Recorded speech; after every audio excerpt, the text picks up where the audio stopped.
Okay, yeah, so I think, so today's the last day that I'm going to lecture, and then we'll have student presentations next time and after Thanksgiving.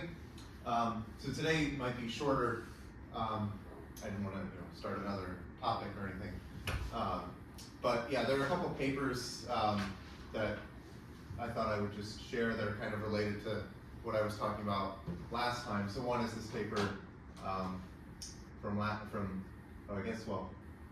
was from last year by Alejandro Morales, Greta Panova, Leo Petrov, and Damir Yusuzov.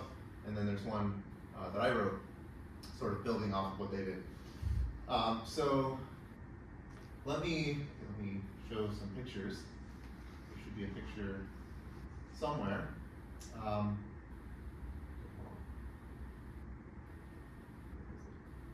Yeah, okay, so I was talking about the TASEP with exponential jump rates, where we have this exponential distribution on each edge where a particle could hop, and so this gives you some continuous time process.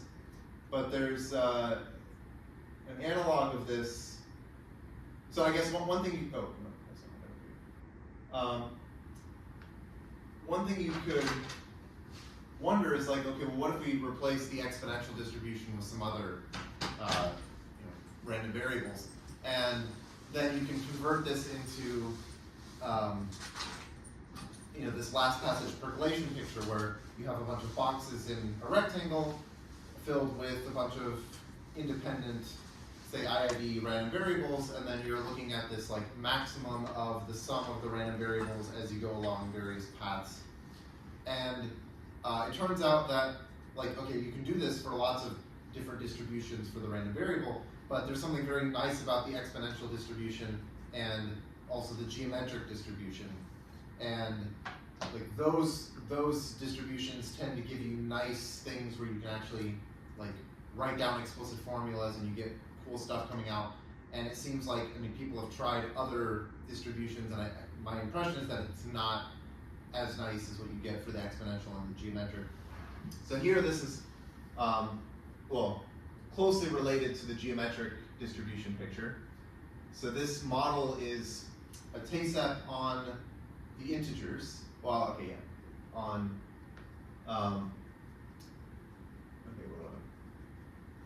for this model, we have a TASEP where we have some particles, and they could go, maybe we don't have a finite line segment, maybe they can go as far as you want off to infinity. But here the rule is when each particle, when it hops, it does so according to some kind of geometric distribution, except it's truncated by the fact that the particle is not allowed to hop past the next particle to its right. So this particle has nothing to its right. So it will stay put with probability 1 minus p. It will jump. Let me see if I can zoom in again. It'll jump here with probability p times 1 minus p. It'll go here with probability p squared times 1 minus p. So you can see there's this geometric distribution determining how far it jumps. Now for this one, it stays put with probability 1 minus p. It jumps here with probability p times 1 minus p.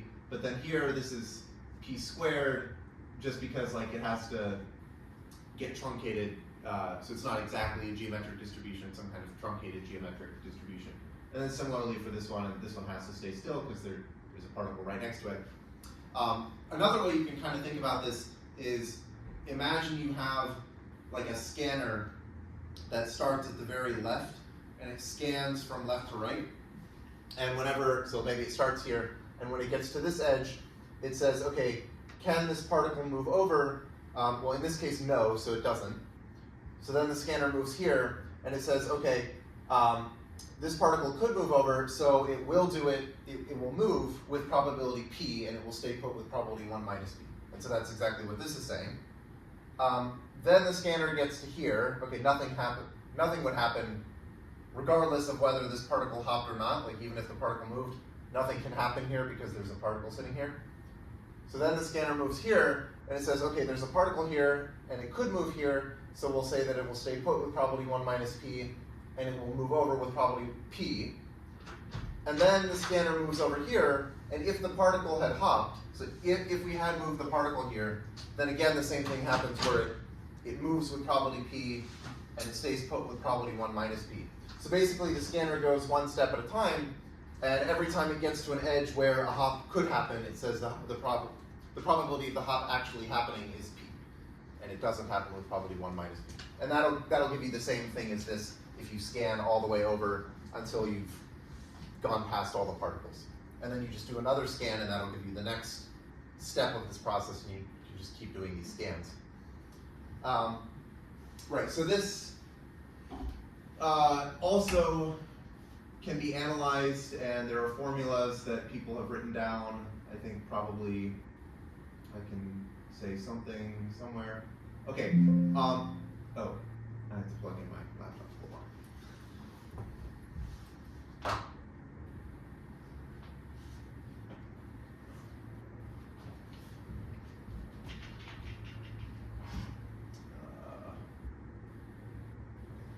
Hopefully this doesn't need to be plugged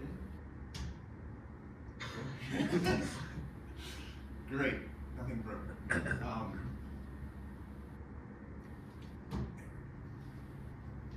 Okay. Right. So let me not go into all of what this is, but you can see there are formulas.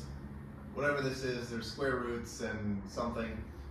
And maybe it's worth pointing out. You can see like the 2/3 and the 1/3 kind of stuff, which is reminiscent of the stuff I was saying last time about the KPZ universality class. You have these sort of scaling factors with the 1/3 exponents. And there's some theorem basically describing the limit shape of this T-set. Like after a while, you can sort of understand how you expect the particles to be distributed over this line segment. And I won't go into exactly what this is, but the point is you can say things that are very precise in some sense. And so this is sort of like a law of large numbers statement, saying like, okay, what do you expect it to look like sort of on average? But then there's also some, okay, I definitely don't want to get into this, but some statement about the fluctuations. And the fluctuations mean this is this universality statement where if you subtract away the mean and you scale by the appropriate factor, that's what this is doing, then you expect this to converge in distribution to this Tracy-Whittem distribution, which was sort of like our KPZ analog of the normal distribution in the usual central limit theorem. So this, okay, whatever this F2 is the Tracy, I think I say it somewhere. This is the Tracy-Whittem GUE distribution. Okay, so there's this nice analog of the T-set. And so one thing you can do, so the point of these two papers, I sort of came up with this idea, and then this other group came up with it sort of at the same time. And what they decided to do was say, okay, let's say we have, let me see if they have a picture. Okay, so you have this staircase shape, and each box in the shape can be filled with one of two kinds of tiles. So one is a cross tile, and the other is, I'll call it a bump tile. I don't know if that's what they call it. Yeah, bumps. So we have cross tiles and bump tiles. And so this is called a pipe dream. So pipe dreams actually show up in like Schubert calculus. They can give you generating functions for things called Schubert polynomials, which are related to like cohomology of the flag variety and stuff like that. Here, okay, we're not doing Schubert calculus. This is just, we have some interesting combinatorial objects, some staircase shape filled with crosses and bumps. And you can see that if you trace along these little pipes, then they'll give you a permutation. So, here, wait, okay, maybe I should explain what's gonna go on here, because one naive way of getting a permutation out of this is you say, okay, I'm gonna take the pipe that starts in position 1, which is here, and it moves over to position 3. So I'll say, okay, 1 goes to 3. And then like here, the pipe starting in position 2 goes to position 1. So you say, okay, 2 goes to 1. So that is one way of getting a permutation out of this pipe dream. Now there's another way, which is actually more important here, which is called the Desmaiures product. And the way the Desmaiures product works is one way of saying it is whenever you have two pipes that are about to cross each other for a second time, then you actually don't let them cross. You sort of force them to uncross. So I think that's what they did here. They had this picture and they said, oh, okay, here this cross is between two pipes that have already crossed, and that's bad. So here, what they actually did was they uncrossed. They forced those two pipes to uncross. And similarly here, I think they did this with the orange pipe and this green one, where they said, okay, we're not allowed to have another cross, so okay, we have to uncross it. And then you read off where these pipes go. So the one goes here and the two goes here, and then this gives you some permutation. Okay, so maybe I'll say a little bit about the Desmaiures product. So one reason, you might think, okay, this is some weird thing. It actually is important in the Schubert calculus perspective because it's used to compute what are called Broglie polynomials. It's also just an interesting operation on permutations, and you can generalize it to the setting of Coxeter groups. So there's this nice algebraic formulation of the Desmaiures product. You can turn it into an associative operation on permutations, which is kind of cool. So anyway, we have this way of getting a permutation out of a pipe dream. So what this paper did was say, okay, well, what if we have some giant staircase shape and we fill the boxes randomly? So we fix the probability P, and we say, let's just fill each box with probability P with a cross tile, and with probability 1 minus P, we'll put a bump tile. And that gives us some random pipe dream. Let me see if they give an example. Maybe they have a picture of this. I don't know. Okay, they have some cool pictures. Do they have the pipe dream? Okay, maybe they don't, but I do. So I didn't do it in a staircase shape though. So I did it in a rectangle. Because basically, okay, they did this in a staircase shape, and I said, well, what if we did this in other shapes? We kind of came up with this idea at the same time, and they posted their paper for the staircase shape, but then I was like, well, I can do this even further for the other shapes. So here's a rectangle, and what I did was I filled all the boxes. This took so long to make. I made this by hand, which you might think is crazy, but yeah, I spent like all day making this, and yeah, anyway. So I filled all the boxes with crosses and bumps randomly, and then so you can see I numbered from 1 to 60, and then you get this corresponding permutation up here. And the shaded boxes are where I had to uncross two boxes. Like there were two pipes that were about to cross, or they were crossing for a second time. And since I'm doing this Desmaiures product thing, I said, okay, I don't want them to cross again. I have to uncross them. So then I made them uncross, and I filled the box with a little shading. Okay, so you get this picture that looks like this. You get some permutation, and what you can do is you can then plot that permutation like I was doing earlier. And I think what you end up getting is this, okay, which looks maybe like something, but then if you did this for a giant rectangle, bigger than this, you end up getting shapes that maybe have more definitive, they look like something. So here, okay, what did I do? The middle is a random permutation that I got by doing an 800 by 600 rectangle, and for this one I took P to be a half, and for this one I took P to be 3/4. So you get these cool sort of I don't know, polygonal shape things coming out. And okay, so they did this in this paper. They did this for just the staircase shape, and they get these interesting little ice cream cone shapes like this, and so okay, so how does this relate to the TASEP? Yeah, so okay, the point is you have this way of generating this random permutation. You have your shape, you fill the shape randomly with crosses and bumps, and then you do this Demageur product thing to get a permutation. You plot the permutation that gives you this interesting shape.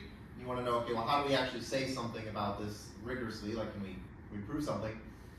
And so the idea is to define the height function of this permutation, which maybe I forget if I said this before, but the idea here is you pick a point somewhere in this box, and you count how many dots there are to the northwest of that dot.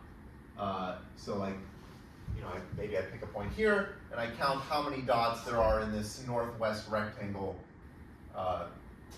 drawn like that.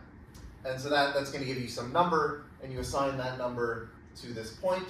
And so if you do that to all the points, you get this function defined on the square that's like counting points at each point. Okay, we're counting dots at each point. So then you can try to analyze this height function, and the way this relates to the TASEP is, let me see if I can try to explain this. It might be easier with the rectangle. Let me go back to the picture of the rectangle. Oh, maybe I have a picture. I might have some diagram showing this.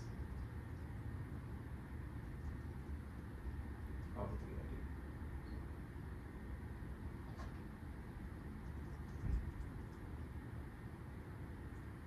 I do. Here, okay. So, the way you can relate this to the TASEP with these geometric jumps is you start, so I'm going to start with my shape that looks like this, and I have this shaded pink rectangle here, and I want to keep track of how many of the dots are in this pink rectangle. So at the beginning it's just one, and what that corresponds to down here, so I think what I did is I projected the points in the plot of the permutation down, and then maybe I reversed it. So I flipped it around so that like these dots here correspond to these particles, and these are the dots that are like at this level or higher. And then these empty spots correspond to these, well, not particles. So then, what I want to do is keep track of how many dots there are in this rectangle, and that corresponds, when you project it down and flip it, that will correspond to the number of particles that have gone into this ray, or this line segment over here, which I've colored in magenta. So this magenta is supposed to correspond to this magenta, which also corresponds to this magenta up here, because it corresponds to the pipes that end up here. Okay. And the teal, so the teal particles are supposed to correspond to these teal points, which corresponds to the teal pipes, because those are the ones that start in this area down here. So, maybe to summarize, there are these 6 particles, which correspond to the points that are at height, or the dots in this picture that are at height 5 or more, and there are 6 of them. And then those correspond to the pipes that start at positions 5, 6, 7, 8, 9, or 10. There might be some kind of inverse going on here, but okay. And, so now what's going to happen if I start filling in my shape? So I've started with just a bunch of bump tiles, but the way I'm going to do this is I'm going to go column by column, filling them in randomly with these bumps and crosses. So here I fill in the first column randomly, and if you trace out the permutation, you'll see that you end up getting this.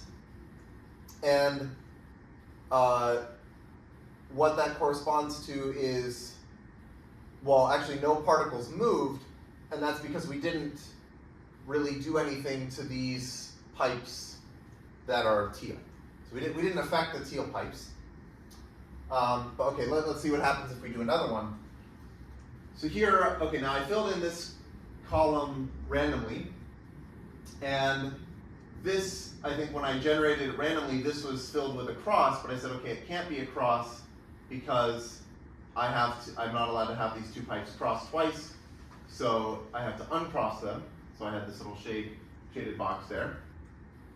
That corresponds to this permutation down here, and you can see a particle moved. Okay, so the way that I want to think about this is so when I added this cross here, the 5 pipe got to move up, and then it moved up again, and then it moved over here. And so these 2 crosses correspond to the fact that this particle moved over 2 steps. Okay, so it's sort of like a cross tile ends up moving something over. Right, so these 2 cross tiles allow this particle to move over by 2 steps, and then we have a bump. And okay, what is this doing here? Oh, well, I guess it doesn't really matter for the particle, so for now I'll ignore that. But maybe, okay, I'll move over to the next part, and then maybe something interesting will happen at some point. Okay, so I filled in another column. You can see that now this pipe, this cross tile corresponds to this particle moving over, and then this particle didn't move because nothing happened to that pipe. But then, okay, we can do another move.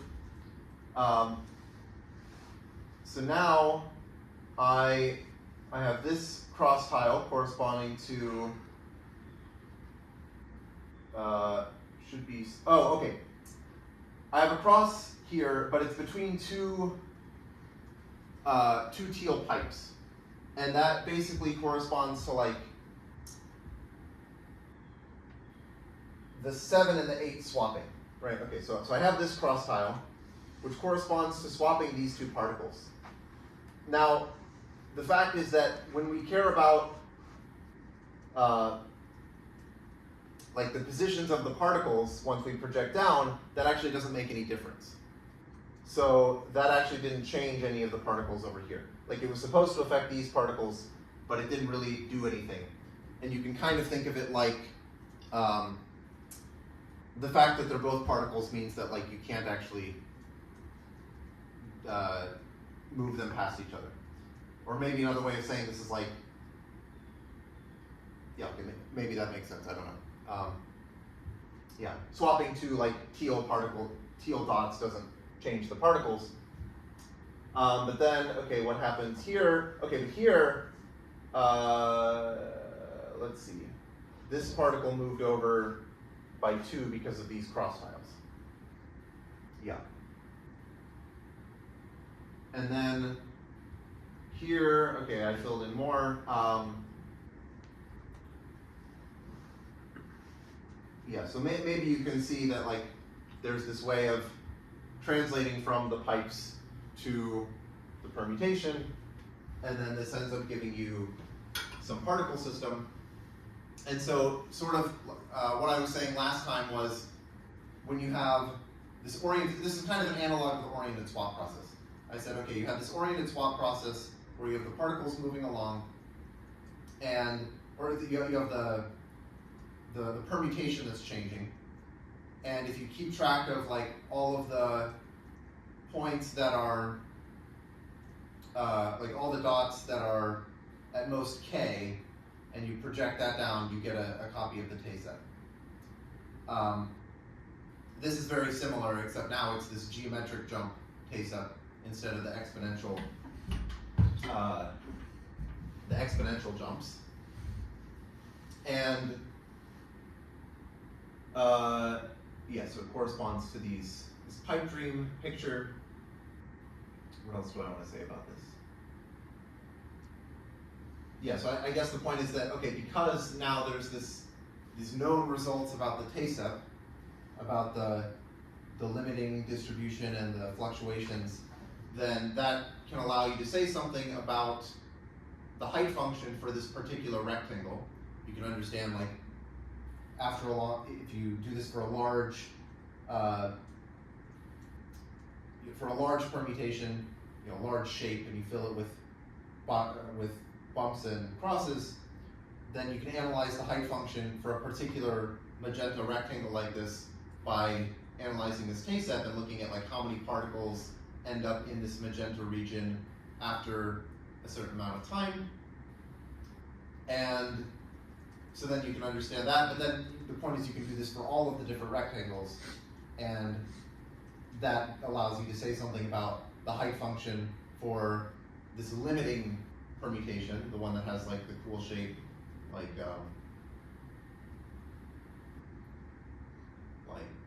this.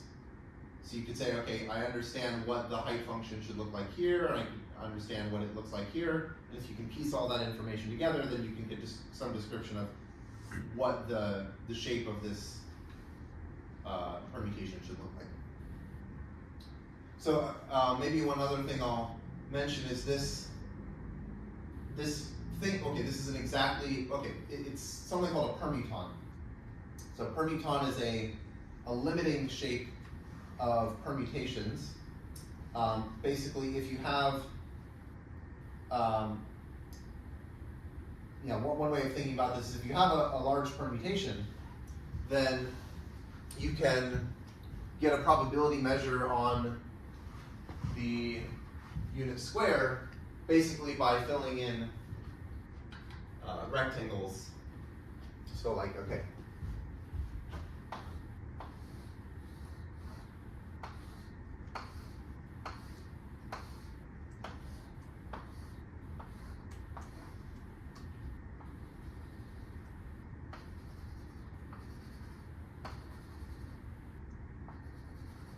Okay, so this might correspond to the permutation 2, 4, 3, 5, 1, like 2, or the heights are 2, 4, 3, 5, 1. And this is essentially the same as the plot that I had last time where I had a bunch of dots, which is what I'm showing there, except now I'm just making them squares. And you can think of this as a probability measure on the unit square, where like each one of these squares here has mass 1/5, right? So 1/5 of the mass is here, uniformly distributed here. 1/5 is here, 1/5 is here, 1/5 is here, 1/5 is here, and then there's no mass in any of the empty boxes. So this is some probability distribution, and the point is that if you had some sequence, some growing sequence of permutations, then you get this growing sequence of probability distributions, and if in some cases they will converge to some limiting probability distribution. So now you get some probability distribution on the unit square. Maybe it looks something like, there's some mass,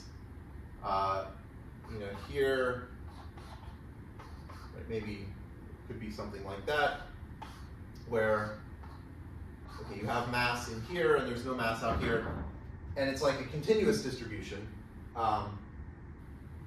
But it's sort of like a limit of one of these distributions coming from permutation. So this is the notion of a permuton. So really what's going on in this paper and the other one by the 4 authors is that from this Demageur product construction in these random pipe dreams, you can get these permutations, and if you send the size to infinity, then you get these limiting permutons that look something like this. Let me see if there's anything else. Probably other stuff I can say.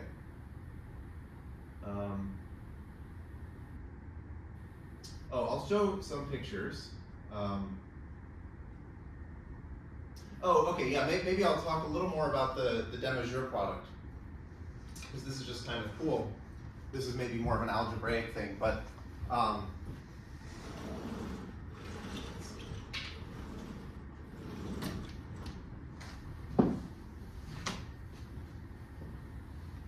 So the de Moivre product is made out of what are sometimes called bubble sort operators. So I can, maybe the way I'll define this is I'll say, let's say I have a permutation W in Sn, and I have a transposition Si, so Si is going to be the transposition that swaps I and I plus 1. And I want to sort of multiply them, so I want to form W star Si, and this will be different from the usual group product. Like normally, okay, you know, these are both in the same symmetric group, so you can just multiply them in the symmetric group. But this is going to be a little different. The way this is defined is if the number of inversions, so if I were to just multiply these normally in the symmetric group, I'll either create an inversion or I'll delete an inversion. So the number of inversions will either go up by 1 or down by 1.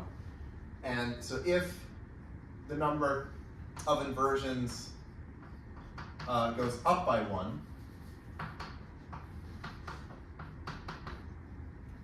then I just actually do the multiplication. But if it would go down by 1, then I just stay at W. So the way this multiplication is defined is you do the multiplication if it increases the number of inversions, and you do nothing otherwise. And this is like a bubble sort operator because if you think of like the classical bubble sort procedure, like from computer science, what you're really doing is you have some permutation that you're trying to sort, and you do this de Moivre product with S1, and then you do it with S2, and then you do it with S3, and so on, and you just go down the line, and this tries to sort your permutation. And then you do it again. You do S1, and then S2, and then S3. So maybe, okay, one thing that is not obvious that ends up being very cool here is that this extends to an associative product on this metric group. So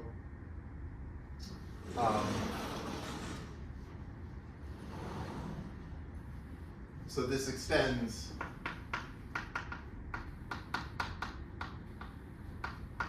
to an associative product star on Sn called the de Moivre product.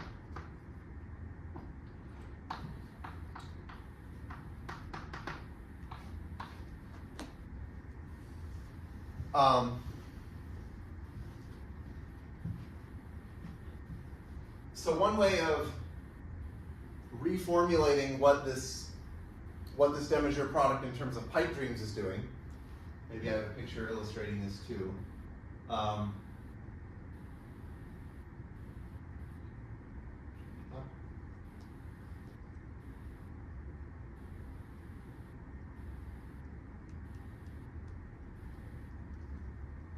Okay.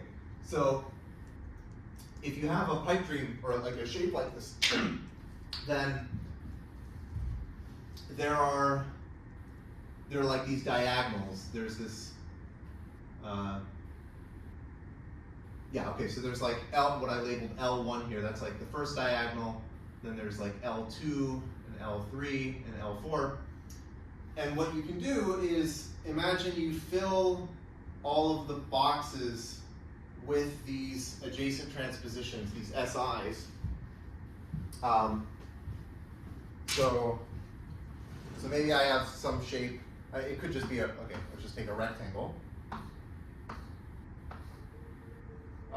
Maybe I'll make it bigger.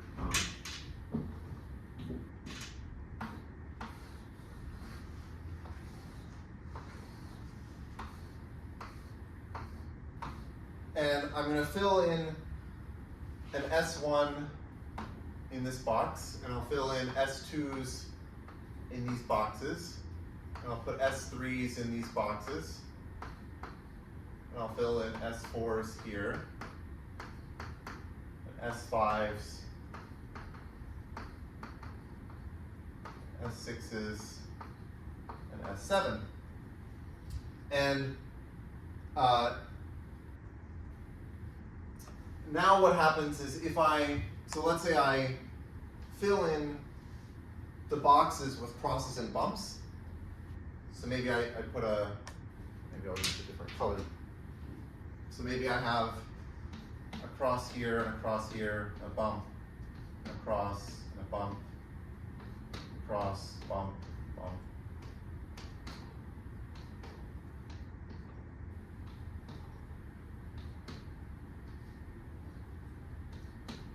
So what's going to happen is I'll get a permutation from this pipe dream where like 1 goes to 2, yeah, so okay.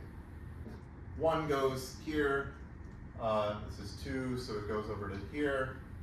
This is 3, 4 goes to, if I connect this up, 4, 5 goes here, 6 goes here, 7 goes here, and 8 goes here.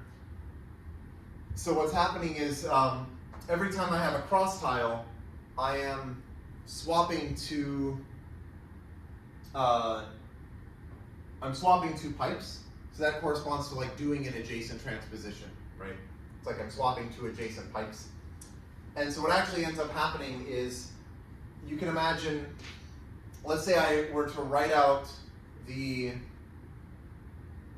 let's say I read the boxes within each column from bottom to top, and I read the columns from left to right. So here I would read like S3, S2, S1, and then I go S4, S3, S2, and then I go S5, S4, S3, and then I go S6, S5, S4,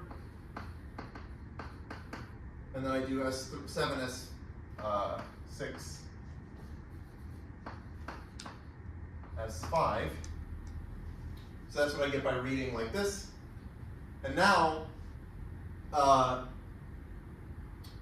what I've done is, imagine I delete any word or any letter that corresponds to a bump tile. So this S3 was sitting in a bump tile, so I'm going to get rid of it. And this S2 is in a bump tile, so I'll get rid of it. And this S5 is in a bump tile, so I'll get rid of it.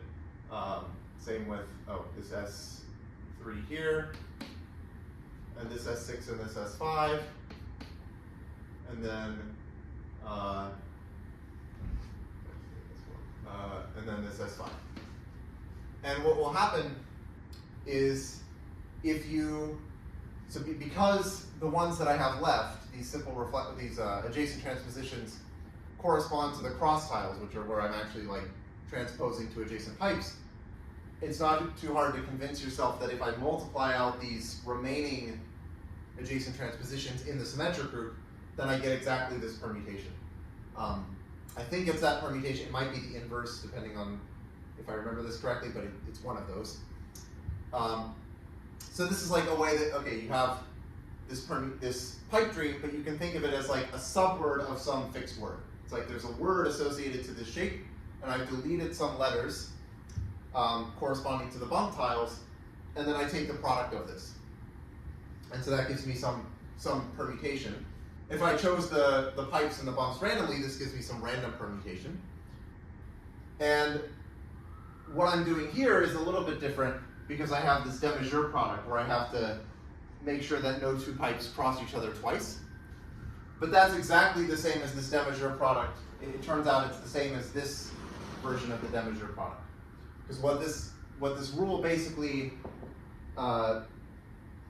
forces you to do is never decrease the number of inversions. Right? If I have two pipes that have already crossed, it's like, okay, those are now forming an inversion.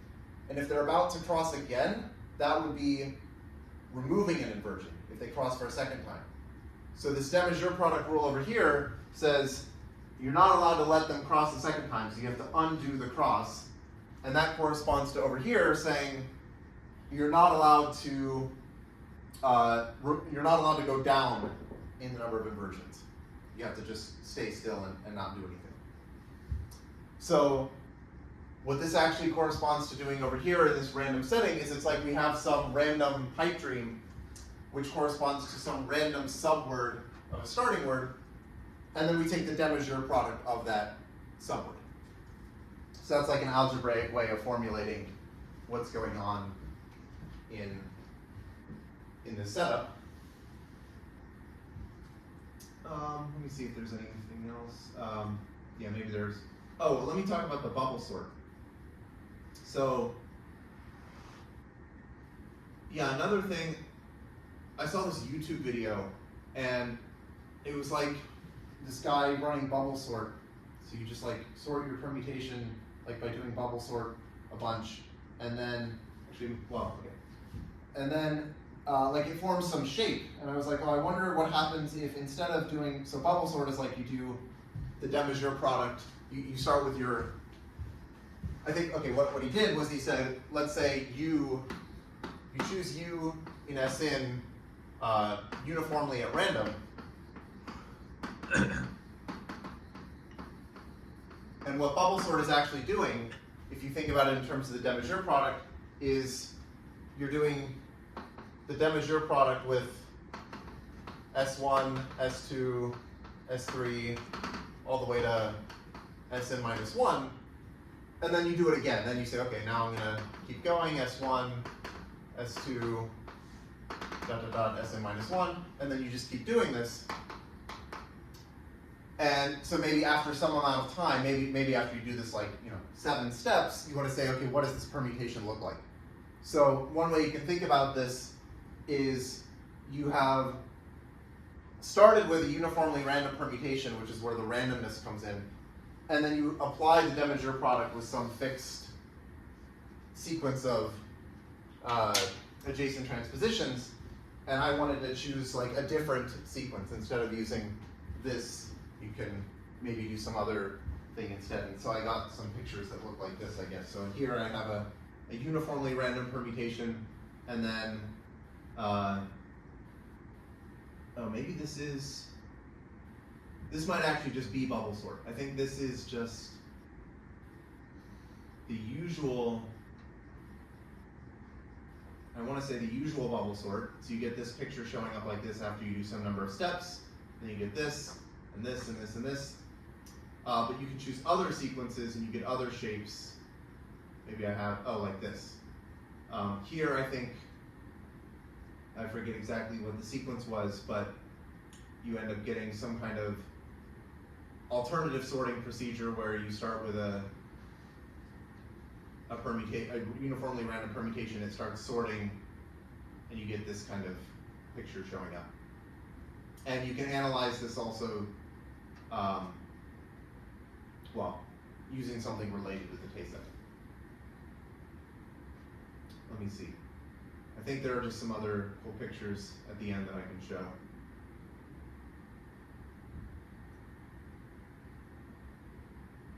Oh, what is this? Oh, that's, okay. There are just a bunch of shapes that you can pick. And you can do this procedure where you have some shape, you fill the boxes randomly with crosses and bumps, and then you take the de Maugiure product and you get interesting shapes like this. I think this one looks like an eye, kind of, like it's an eye closing. Here I did like this kind of shape. You get this, I call this a pointy peanut permuton, because it looks like a pointy peanut. Let's see. And then, yeah, these, I just sort of generated a bunch because I thought they looked cool. One thing I don't understand completely is why there are these stripes. Like, you can see there are kind of like stripy things showing up, and it's not really so clear to me like how to explain this rigorously and say something, because like a lot of the height function stuff sort of says you can understand like the probability distribution of where you expect like in the large, what's called the hydrodynamic limit, you can understand where you expect these points to be roughly, but these stripes are kind of local in some sense. They're sort of like a local behavior that points are sort of clumping together in some way, and it's hard to understand that using the TASO. So I think that would be kind of cool to understand.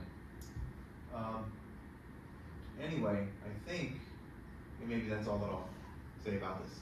So probably we can end early today. So yeah.